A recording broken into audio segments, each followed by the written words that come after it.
Good morning, everyone, and welcome to KSAT News Now, streaming from the KSAT 12 newsroom, also podcasting Monday through Friday right here at 11 a.m. What's happening, Priscilla? How you doing? What's happening? Not much. It's Tuesday, but it Yes. feels like a Monday for me because I had a long weekend. Same with me. I was off yesterday. Yeah, I took a much-needed comp day and just, you know what, ended up being a much-needed just do a bunch of errands day for me. That's pretty much what it ended up. I have one of those. Well, what are errands for you? When I say I have errands, that means I'm going to like do nails, going to Target, like fun things. Oh, no. Mine included like a trip to H-E-B. I had to go to another appointment. It's just like stuff Real like errands. that. Yeah, it's just, you know, just mundane stuff. So nothing really exciting. Yeah, I'm to like, talk gotta about. go. I have errands. You know? Yeah, just the way. But you know what? I like hanging at H-E-B actually. So yeah, that actually maybe kind of qualifies as somewhere in the middle. Me too. I went to H-E-B also. Well, because I was going to say Sunday is always like my H-E-B run, but it was Monday yesterday. Yes. But I think I actually went probably like once every day this weekend. Wow. Which, yeah. It's kind of a problem. Yeah, so we are catching up with some things here, but of course we have a lineup of a lot of stories to get to, including another push here for legislation to prevent mass shootings in Texas. Also, an update on the animal thefts at the Dallas Zoo. This story has become a big national story. Yeah, and then we're also going to be talking about a new Rosario's. It's opening up in Southtown, and then changes are coming your way if you go to AMC theaters. So ticket prices are kind of changing up there a bit. Yeah, and actually I've been seeing a lot of people on social media commenting on some of this AMC change here.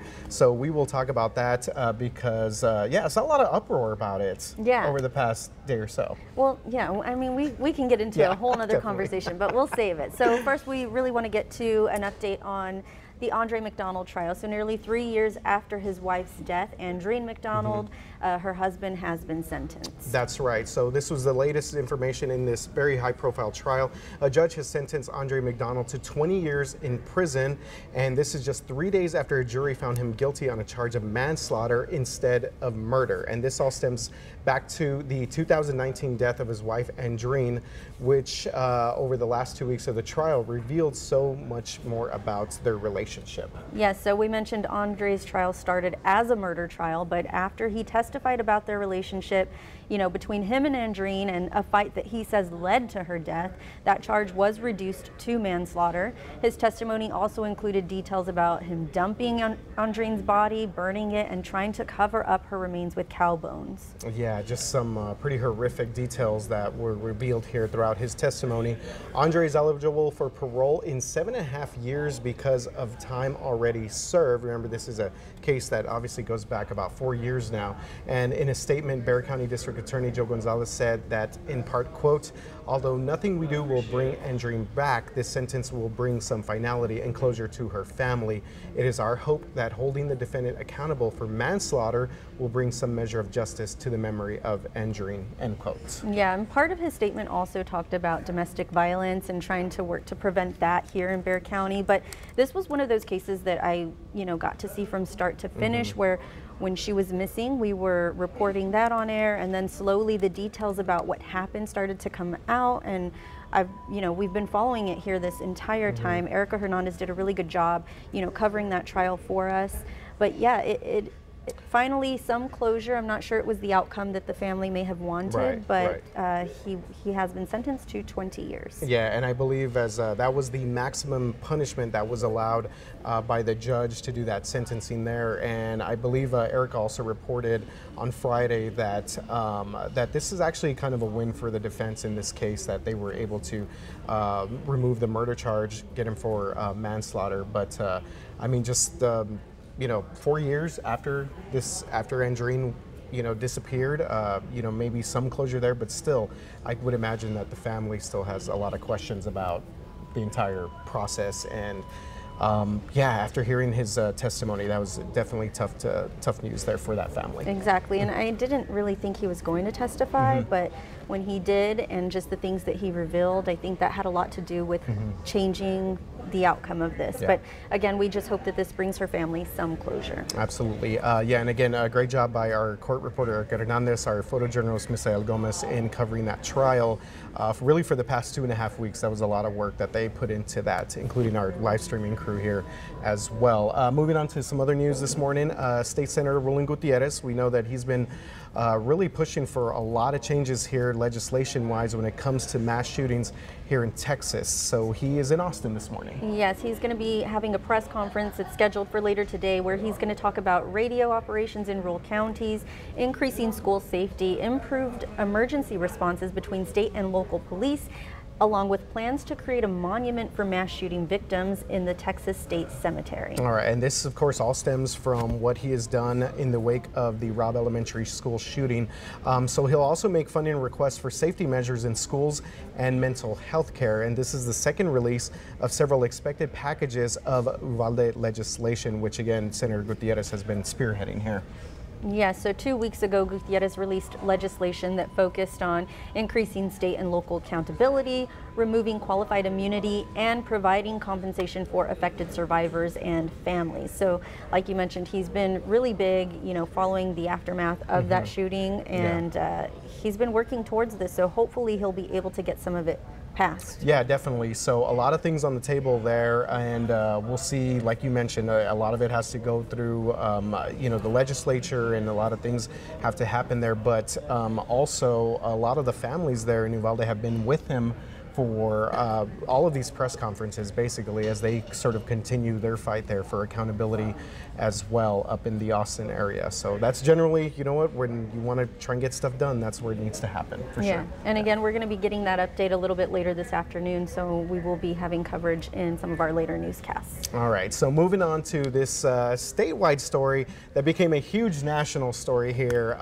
This has been pretty crazy sort of couple months here for the Dallas Zoo. So the man who's currently arrested for stealing a pair of monkeys at that zoo told police that if he's released, he will in fact steal more animals there. Crazy. So Davion Irvin, this is the man that you're seeing, he was booked at the Dallas County Jail on multiple charges, including 2 counts of burglary and 6 counts of cruelty to animals.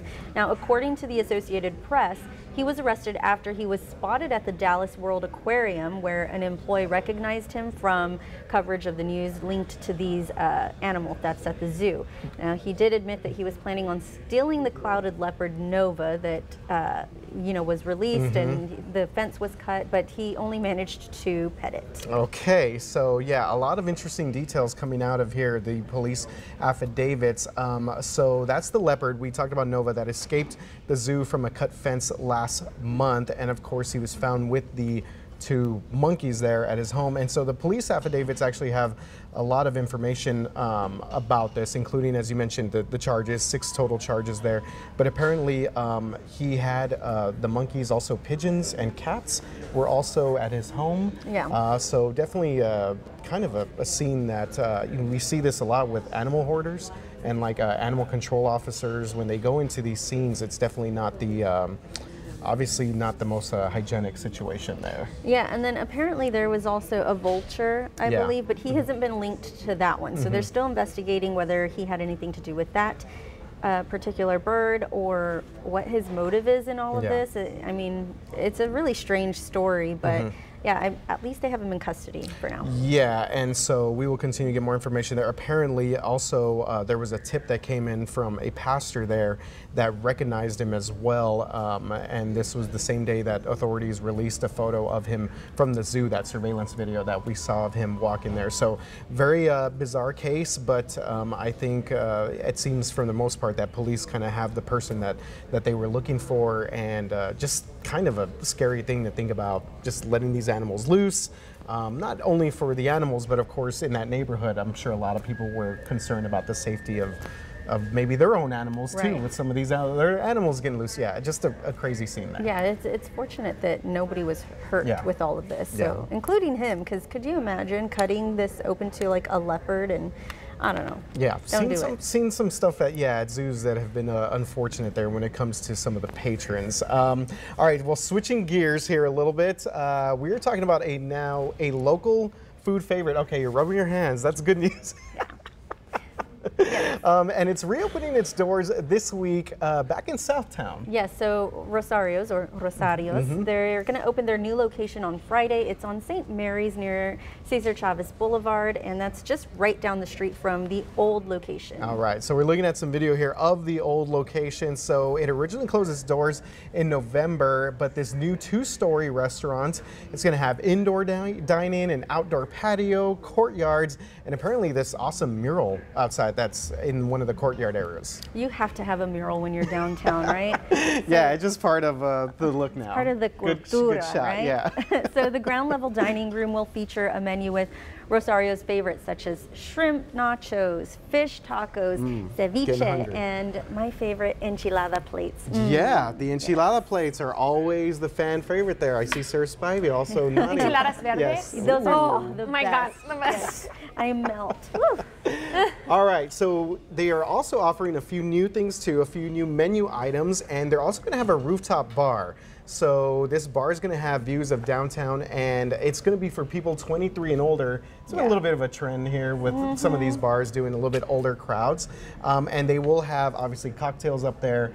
And look at these that small bites. mango margarita, chamoy Rita. Here we go, new Rosarios. Yum, yum. Yeah, I've been going opened this here Friday. since I was little. Yeah, to do you have the a Rosario original story? one. I mean, so this was like my parents, they loved Rosarios. And when they were going to go out for a date night, they would usually go to Rosarios. So my brother and I really have a liking for it, along with all of San Antonio, right? I mean, Absolutely, yeah. very- It's one of the OG spots there in It is. Southtown. It is. We actually lived right next to there, and it was always popping. Yeah. Yes. Yeah. Always busy. Yeah, So I'm excited to see this new location. I know they've been posting pictures on Instagram, Yeah. and it looks really nice. It looks very modernized, and I was like, okay, here we go, Rosario. They have that other location too by North Star Mall. Right. Yes. But for some reason, the Southtown like atmosphere just it does it for me. it really so, yeah. does. I'm glad that they're kind of jazzing up Yeah. that Yeah. location. Should be good. Enchiladas verdes. There we Enchiladas go. verdes, so good. I've actually had their fideo too, which is pretty good as well. Nice. You're making me hungry. Yeah, I know. It is lunchtime after Yeah. all. Hey guys, you know what? Here's some good news. We're going to be seeing some rain in the next 24 hours or so. In fact, outside right now, we are still seeing some light rain showers. Here's a look at your KSAT 12-hour forecast. Few light rain showers during the day today, on and off again. Temperatures should only top off right about near, let's say 70, 71 degrees this afternoon. Then later on tonight, that's when we're really going to start to see our rain chances go up, especially after about 8 p.m. So I want to talk to you about the reason why we're going to see some rain and give you a good timeline here. Let's take a look at the weather setup. So across the state of Texas right now, we actually have a front that's moving through. That front is currently working its way through Dallas and the Hill Country. You can see that also behind this front, we're also seeing some rain too. So this is not going to be one of those systems where once the front moves through, we're done with the rain. We're going to see the rain linger into tomorrow morning as well. Temperatures behind this front, temperatures in Dallas dropping as we speak with that front moving through. You can see that temperatures are falling into the 40s. So this is not an Arctic air mass, but it is a colder air mass. Temperatures some 30 degrees different from the Panhandle to the valley. And then the reason why we're going to continue to see rain after the front moves through is because we've got this trough of low pressure providing extra lift. So the initial rain comes with the front. Secondary rain comes with that upper level low. Let me walk you through the future cast here, and you can see the timestamp right here if you lose track of where we are. So this is a look at early this afternoon. We're going to see some of that light rain activity around San Antonio. Then as we head into the evening hours, 7 o'clock, that front's going to be moving through the Hill Country. Not yet through San Antonio, but it's after 7, after 8 that we start to see our rain chances really tick up here in San Antonio. Notice how this particular forecast model starts to blossom showers and storms 9, 10 o'clock. Then while you're sleeping, there will be some rumbles of thunder. So you got the kiddos that are light sleepers, you got the dogs. My cat, Nora, is afraid of thunder. I wish I could tell her I'm a meteorologist and I know what's happening, but you know, that's gonna, right, her ears are perking up. So this is a snapshot at 2 a.m. So again, we're gonna see overnight nature's sound machine for us in San Antonio. Then by about the morning commute, still some lingering rain out there. Things will be lighter by the morning commute, but it is going to be a bit of a headache getting to where you need to go tomorrow. Not as bad as the ice last week, but you're going to want to give yourself an extra 15, 20 minutes to get to where you need to go tomorrow.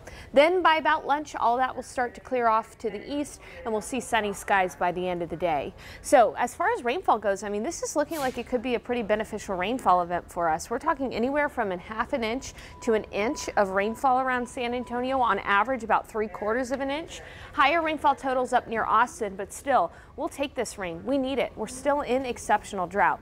Here's some things to plan for with the rain tonight and tomorrow. Plan for that rain while you sleep. Again, a few claps of thunder possible. Your kids may wake you up, try to get in bed with you so that they might be a little scared. So hopefully everyone can get some good night's sleep though. But you're going to want to also plan for that damp Wednesday morning commute early tomorrow.